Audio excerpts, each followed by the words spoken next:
گفتن که گارد انقلاب باید تشکیل بشه برای حفاظت از این دیکتاتوری و حاکمیتی که داره میاد، حاکمیت آخوندی که میاد سر کار. سپاه هم اساساً برای این به وجود اومده. شما توی اساسنامه سپاه هم که نگاه کنید خودشو مقید میدونه بر حفظ رژیم و این نظام. The regular army would be the Wehrmacht and the revolutionary guards would be the SS. وقتی جنگ ایران و عراق تموم شد اساساً سپاه پاسداران موضوعیت خودش رو از دست داد. Control of the economy of Iran by the revolutionary guards has a logic. در این دگردیسی سپاه پاسداران تبدیل شده به یک مافیای دزدی و جنایت. Without IRGC, the mullahs would not last a week. این سیستم حتی به اون موقع ابتدای خودش هم دیگه اصلا انگیزه‌ای نداره. In this program, we want to take a deeper look at Iran's IRGC. However, covering all of the IRGC's functions and crimes in one program is no easy task, meaning we will run out of time. Despite the circumstances, we intend to evaluate some of this entity's functions, why the IRGC was established in Iran, and where did the IRGC become involved following the 1980s Iran-Iraq War. More importantly, is the IRGC the unified force that Khomeini sought, and does it retain the power it enjoyed back in the 1980s? The setbacks and defeats the IRGC has suffered through the years, how has it impacted the IRGC both domestically and abroad, such as in Syria? We seek answers to these questions in interviews with Mr. Hassan Nezamolmoloki and Majid Hariri, Professor Alejo Vidal-Quadras, former European Parliament Vice President, Struan Stevenson, former MEP from Scotland, and Paolo Casaca, former MEP from Portugal. My first question was about the IRGC's foundation.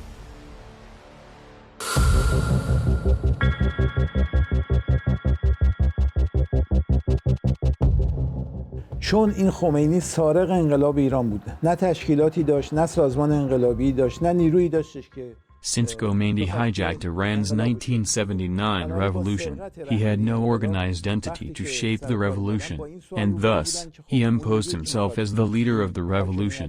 When he came to power, they were faced with this question: what force will be protecting this regime? They named it the Revolution Guard, prior to naming it the Islamic Revolutionary Guards Corps. If you look closely, you will see that it is named the Islamic Revolutionary Guards Corps, meaning it has nothing to do with the country of Iran and protecting Iran. Islamic Revolution is the pseudo-name for the mullah's dictatorship and the crimes they commit under this pretext. رژیم ولایت فقیه برای حفظ حاکمیت خودش نیازمند To maintain its rule and pursue its objectives, the Velayat-e-Faqih regime needs to export fundamentalism, warmongering, and terrorism. The IRGC was fundamentally established based on this objective. If you look at the IRGC's statute, this entity considers itself obliged to protect this regime. در حالی که یک ارتش در یک کشور برای حفاظت از مرزهای While a classic army is established to protect a country's borders, it cannot carry out the IRGC's role, and these two forces cannot merge, either. If we compare the Iranian regime, the Ayatollah's regime, to the Nazi regime in Germany, we can make very easily an analogy. The regular army would be the Wehrmacht, and the revolutionary guards would be the SS. And the role is different, because the SS is a military body, a military organization that depends directly of the supreme leader and serves the interest and obeys with all loyalty to the supreme leader.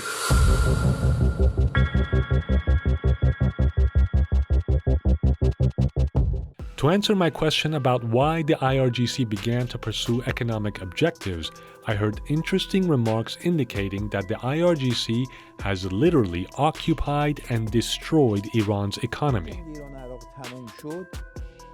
When the Iran-Iraq war ended, the IRGC literally lost its cause. Therefore, the IRGC command was facing the issue of how this force, which they sought to maintain as a lever to oppress Iran's society, was to be maintained. The IRGC began entering various economic initiatives, establishing the so-called Khatam al-Anbiya construction garrison. For this purpose, they actually expanded the IRGC's entire engineering force. Control of the economy of Iran by the Revolutionary Guards has a logic. From one side, this is an incentive that the Supreme Leader gives to the Revolutionary Guards to ensure their loyalty, because with their control of the economy, they have become, many of their officials, high officials, they have become very rich, and they have given jobs to many of its affiliates. So this is one reason. One reason for the Supreme Leader to give them the control of most of the economy of Iran. And the second thing is that if the Revolutionary Guards control most of the economy of the country, then the Supreme Leader himself has this control. And that's why there is so much corruption and looting, and they have all become billionaires, many of them, thanks to the work and the suffering of the Iranian people. از بعد از اینکه جنگ ضد میهنی Following the end of the Iran-Iraq war with a ceasefire agreement, the IRGC's next mission was in question. The IRGC needed massive financial resources for its extraterritorial objectives in neighboring countries, and to pursue its warmongering initiatives. Looking back at the past 3 decades, when we see the IRGC taking measures, for example in Syria, in Yemen, Lebanon, etc., they literally drain Iran's economy to support these initiatives. Therefore, these objectives need financial backing. That is why the IRGC has been pursuing economic objectives across Iran, and this was no positive entrance into the economy. Iran's supreme leader, Ali Khamenei, presides over a pyramid of corruption, at the center of which is the sinister Islamic Revolutionary Guards Corps, the IRGC, the regime's Gestapo, which answers directly to Khamenei and controls almost the entire economy, including all of Iran's monetary and financial institutions. The IRGC pays no tax and funnels its resources into the pockets of the ruling elite while sponsoring terrorism and aggressive military expansionism abroad. For example, take a look at inside Iran. There are 200 ports in its southern borders. 90 of these ports belong to the IRGC, meaning there is no control over its imports and exports.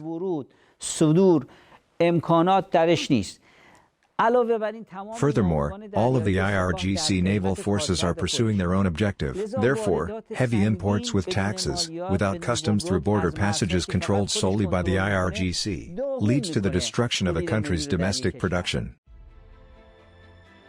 The influence of the security apparatus, and especially the IRGC, is important. The regime's media outlets describe Iran as a spy's heaven. They also talk about massive security breaches. I discussed this topic with experts who have long studied the IRGC. خب طبیعیه که وقتی سپاه پاسداران وارد دزدی و غارت میشه It's natural that when the IRGC begins to steal and plunder, you see corruption expanding in all its ranks and files. This will have its consequences against the entire apparatus. I think that the Islamic Revolutionary Guards Corps has been showing an increasing number of failures that are absolutely not normal. And I think they are symptoms of the great decay of the organization. I do remember many years ago already that on a regular basis, one could have access to crucial decisions taken by higher levels of the IRGC through the main opposition channels, through the resistance, the Iranian resistance, because the Iranian resistance was able already to infiltrate IRGC and to get knowledge of what was going on there. And then we witnessed an increasing number of top commander Mohammad Ejazi, that was a lieutenant of Soleimani, was, according to the official press release, we understand that the IRGC is trying now to make a cover-up of its fragility, of its incapacity to protect its own members. And this is a new phase of the IRGC decadence. And I think it is very meaningful.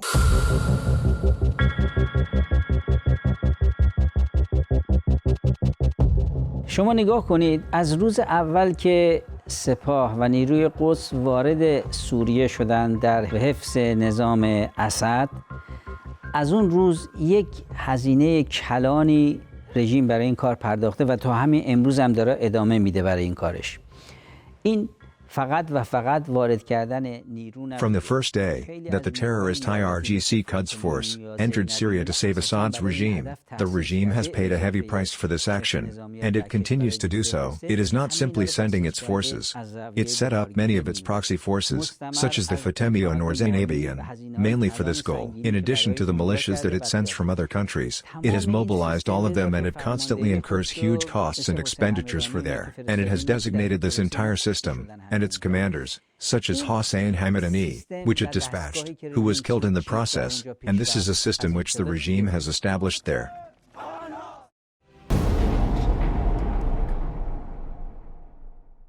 The IRGC's involvement in proxy wars across the Middle East has also caused outrage across Iran, where the economy has collapsed, the rial is in free fall, and 75% of the population now struggle to survive on incomes that have fallen below the international poverty line.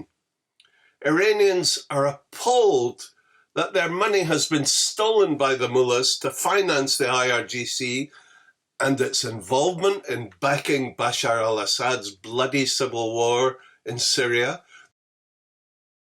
فقط بیش از 100 نفر از سرهنگ به بالا More than 100 officers with the rank of colonel and above, for example, people who participated in the Iran-Iraq war and were among the war's commanders, have been killed here. For example, IRGC General Hamidani and also Qasem Soleimani, who they themselves say was injured there, and many others who were caught up in clashes there. In order to be able to continue this war, Khomeini was forced to send high-ranking IRGC commanders there, so that they would be the driving force of the war. In Imam Hossein University, one of the criminal commanders of the IRGC explains to the people who he is dispatching that the risk that you face there of becoming a casualty, if I'm not mistaken, is 30% of the people sent there. Some 30% are either killed or injured. The approximate figure I have in mind is that 10% of the forces there went there were killed. اما هزینه‌هایی که کردن توی جنگ سوریه But the costs they endured in the war in Syria, that's in addition to the cash expenditures, since there have been international reports of cash costs, is more than $100 billion. This has been to the great detriment of the Iranian people, and the Iranian people's wealth has been wasted by Khomeini himself, on warmongering in Syria. The Iranian resistance has long called for the IRGC to be dissolved. Regarding the role and importance of this policy, I raised this subject with various experts.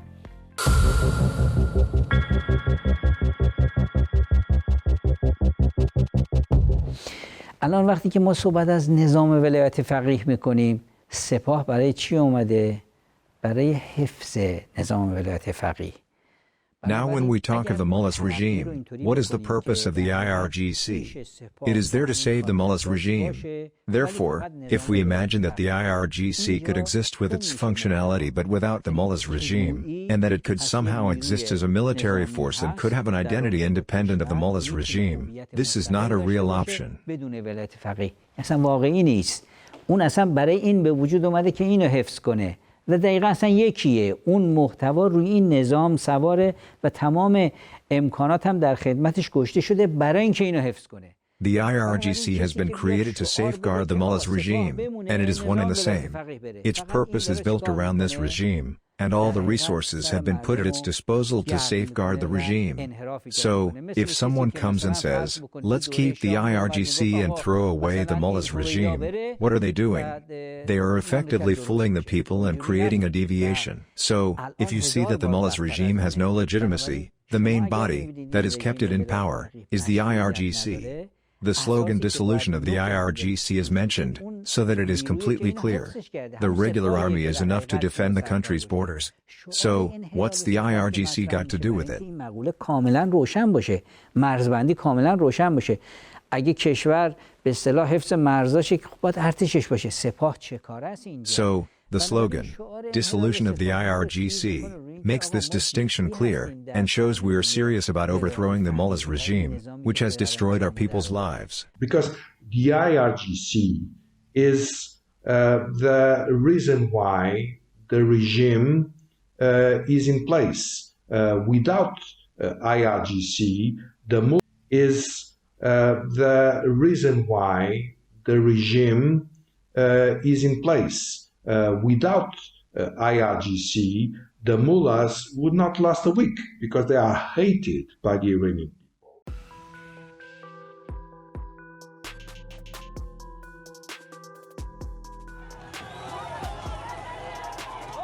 It is possible that some revolutionary guards, even at high levels,